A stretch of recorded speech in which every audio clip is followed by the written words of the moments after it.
इस देश के अंदर अगर कोई सबसे बड़ा आतंकवादी है तो वो भाजपा और आरएसएस के लोग हैं। वो मनोज तिवारी, बीजेपी का नाचने गाने वाला, वो रिंकिया के पापा, वो कहते हैं कि इसके अंदर टुकड़े टुकड़े गैंग का हाथ है। अरे सबसे बड़े देश के गद्दार और देश के टुकड़े करने वाले तो आप जैसे लोग हो, जो कभी हिंदू को मुस्लिम से लड़ाते हो, कभी सिख को ईसाई से लड़ाते हो, कभी शूद्र को वैश्य से लड़ाते हो, कभी ब्राह्मण को लड़ाते हो दलित से।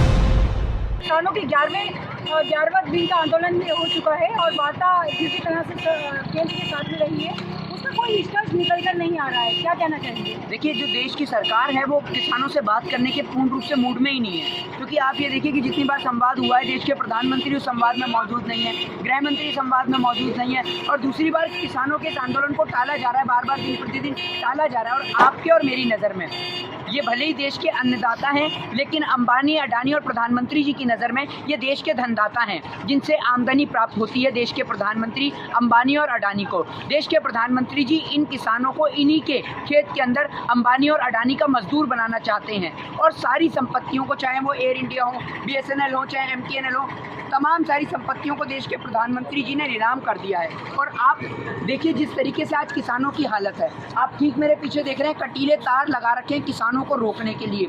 अगर आप देखें, इन कटीले तारों का प्रयोग खेत के अंदर भी नहीं किया जाता है आवारा पशुओं को रोकने के लिए, लेकिन इन कटीले तारों का प्रयोग यहाँ किसानों को रोकने के लिए किया गया है। मतलब सरकार की नज़र में किसानों की अहमियत आवारा पशुओं से भी ज़्यादा बुरी है।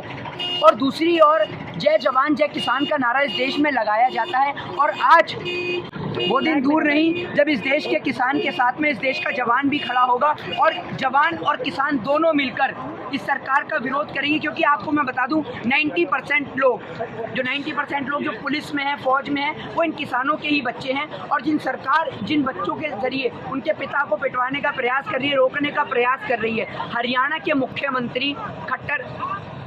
के मुख्यमंत्री जो खटारा मनोहर लाल खट्टर हैं, वो इनको खालिस्तानी की श्रेणी में लाते हैं, आतंकवादी बताते हैं। आप एक बात बताइए, ऐसे मुख्यमंत्री को शर्म नहीं आती?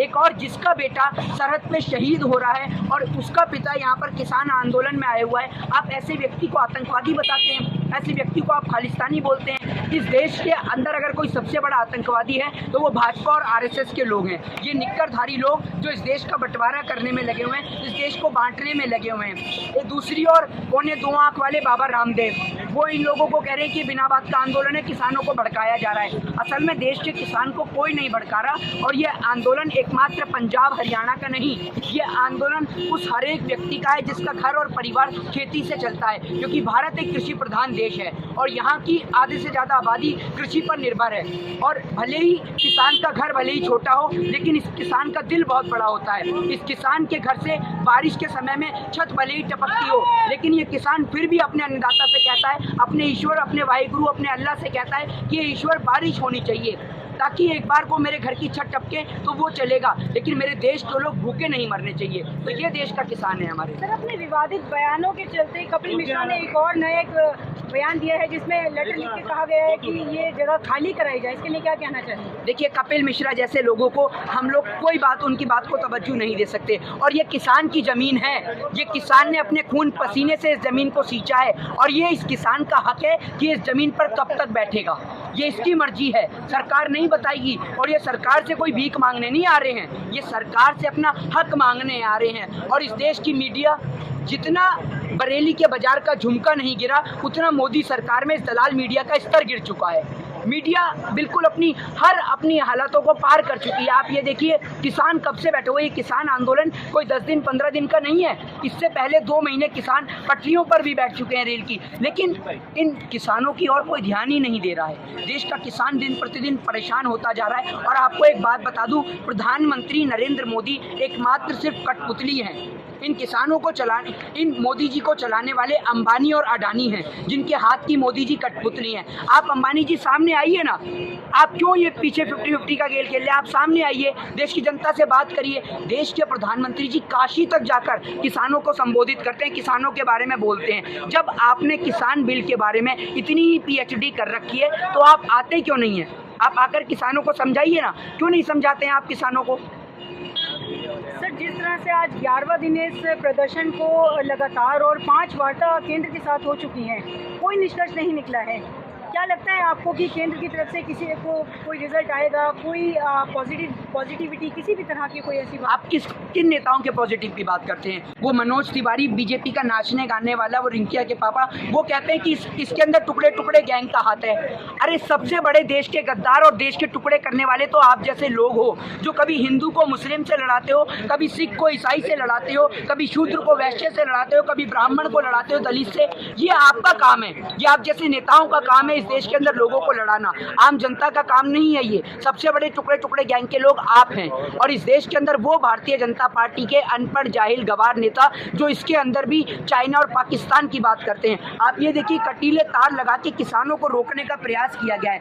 अगर इसका एक चौथाई कार्य बॉर्डरों की हिफाजत के लिए कर दिया जाता तो चाइना कभी भी हमारी ज़मीन को कैप्चर नहीं कर पाता। लेकिन क्या करें, प्रधानमंत्री मोदी जी तो अपने ही देश के लोगों को मारने लगे, उन्हीं के ऊपर अत्याचार करने में लगे हुए हैं। किसान सिर्फ वोट के टाइम पे इन्हें याद आता, उसके बाद इन्हें किसान याद नहीं आता देश का। यहाँ किसानों की जिस तरह से दुर्दशा देखने के लिए मिल रही है कि किसान ये लगातार प्रदर्शन कर रहे हैं, दिसंबर की सर्दी है, ठंड है, उसको ना देखते हुए भी वो लगातार अपने प्रदर्शन कर रहे हैं अपने हक को लेने के लिए, बावजूद उसके भी किसी तरह की सरकार के कानों पर चूं नहीं रेंग रही है।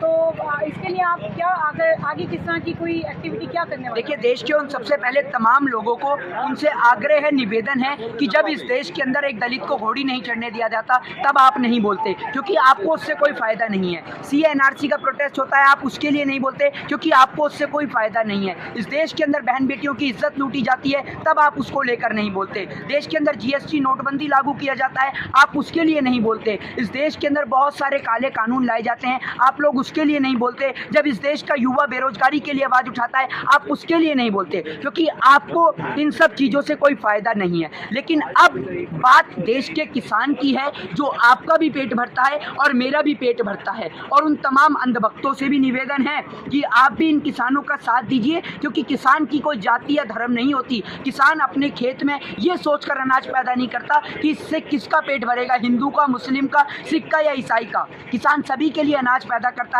किसान तो इस सरकार के निकम्मे और नाकारा नेताओं का भी पेट भरता है और देश का विदेश तक के लोगों का पेट भरता है। और आज ये किसान खुद मजबूर पड़ा हुआ है इतनी कड़कती ठंड में, जब देश के प्रधानमंत्री जी अपने मखमली बिस्तर पे, अपने मखमली कंबल में सो रहे होते हैं, उस टाइम देश का किसान यहाँ पर सर्दी के अंदर रोड पर बैठा हुआ है और प्रधानमंत्री जी को बिल्कुल भी शर्म नहीं आ रही है। मेरा मानना है कि ऐसे देश के प्रधानमंत्री जी को शर्म आनी चाहिए और अपना इस्तीफा खुद ही दे देना चाहिए। सभी अहम खबरों के लिए न्यूज़ MX को सब्सक्राइब करें, साथ ही बेल आइकॉन को जरूर दबाएं। लाइक, शेयर, कमेंट करना ना भूलें।